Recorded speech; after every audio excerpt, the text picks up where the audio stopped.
Hello అండి, hi, welcome to my channel. నేను శాంతి రాపర్తి. ఇన్ని రోజులు ఆపేసాను, మళ్ళీ వీడియోలు మొదలెడదాం అనుకుంటున్నా. ఫస్ట్ ఈరోజు ఆలుగడ్డతో ఎవరైనా ఫ్రెండ్స్ కానీ చుట్టాలు కానీ వచ్చినప్పుడు వెరైటీగా ఈ కూర చేసి పెట్టండి. ఆలుగడ్డ అందరూ చేస్తారు కానీ ఈ వెరైటీ చేయండి. చూడండి, ఆలుగడ్డ చూసి కట్ చేసుకుని ఇలాగా ఫ్రై చేసుకోవాలి. అది లో ఫ్లేమ్లో పెట్టుకొని మెల్లగా వేగుతుండాలండి. దీనికి కావాల్సిన పదార్థాలు ఉల్లిపాయలు, తర్వాత ఏమో హోల్ గరం మసాలా, అల్లం, ఎల్లుల్లిపాయ,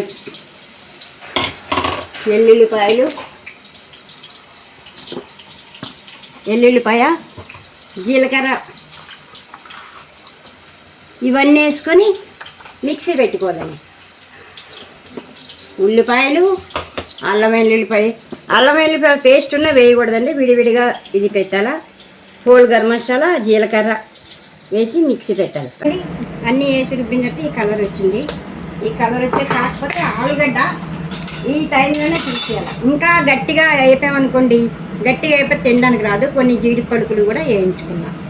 ఇప్పుడు ఏం చేయాలంటే ఈ మసాలాని కలర్ వచ్చే వరకు వేసుకోవాలండి. మధ్యలో ఆపిస్తామా మాడిపోద్ది. చూడండి, ఇది పచ్చివాసన పోయేంత వరకు అయిపోయి నూనె బయటకు వచ్చింది. ఇప్పుడు కారం, మనకు మీ రుచికి సరిపోయినంత కారం వేసుకోవాలి. కంపల్సరిగా నూనె ఎక్కువ పడద్దండి. కారం, తర్వాత ధనియాలు, జీలకర్ర పౌడర్ అండి. ఎందుకంటే దాంట్లో వేయలేదు, ధనియాలు వేయలేదు, జీలకర్ర మాత్రం వేసాను.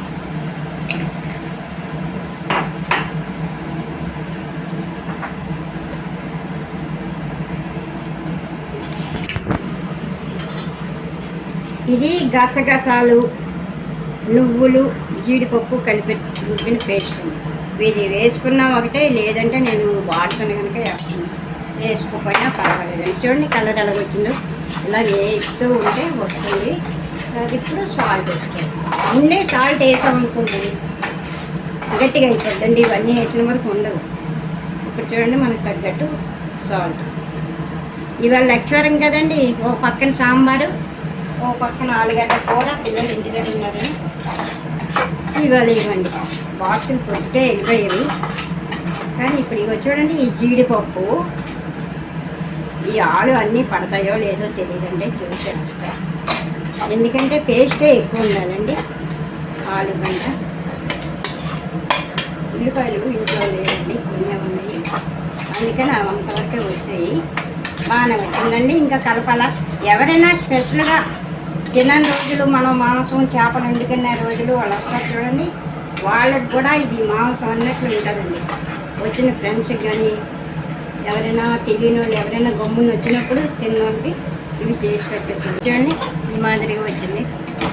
ఇలాగ వచ్చింది చూడండి. ఇదే మాదిరి రొయ్యలు, చికెను ఏమైనా చేసుకోవచ్చండి మసాలా వేసి. కానీ దీంట్లో కొత్తిమీర వేస్తే టేస్ట్ వేరే విధంగా వస్తుందండి. నచ్చిన వాళ్ళు చిన్న నిమ్మకాయ పిండుకోవచ్చు, లేదంటే నేను ఇలాగే పెడతానండి. పిల్లలకి ఇలాగే ఇష్టపడతాను. ఎవరు తిన్నా ఒక్కసారి చేసి చూడండి, టేస్ట్ చేయండి. బాగుంటే మళ్ళీ చేసుకున్నారు, కానీ లేదంటే క్లిక్ చేయండి.